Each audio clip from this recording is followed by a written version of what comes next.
Hi folks, there was a question about law of cosine, so I thought maybe I create a video to kind of discuss it. Why is there? It seems that a lot of us have seen it for the first time. So hopefully this video helps you in understanding why that law is a true statement. So imagine we have a triangle, any arbitrary triangle, and I'm just going to write it on one of the angle, but this applies to all the sides. So if we have parts A, B, C, we're going to prove the law of cosines. Basically, for this case, A squared is equal to B squared plus C squared minus 2BC cosine theta. And this you can apply to other angles also, but I'm only going to kind of discuss it with one of them.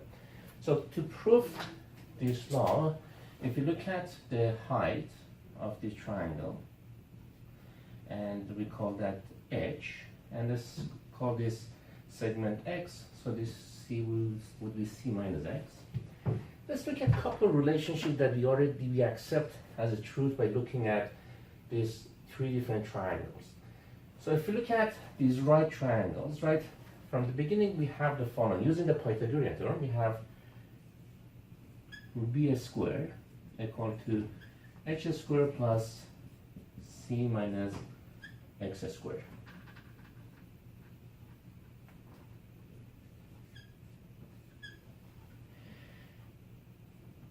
And with this triangle, we have the following. We have a squared equal to h squared plus x squared. And if you look at this right triangle, using the cosine trick, the function definition, we have the following.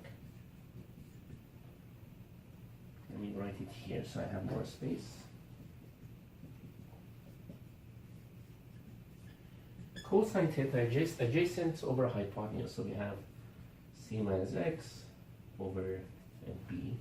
So from here we know that c minus x is equal to b cosine theta.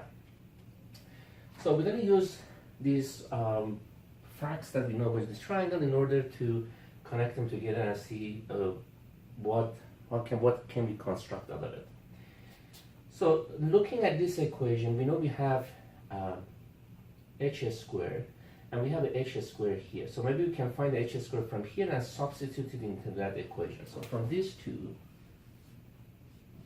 we're going to get the following. So we're going to have b squared. Instead of h squared, we're going to have a squared minus x squared plus, and instead of the c minus x, we can perhaps write, using this fact, we can write the following.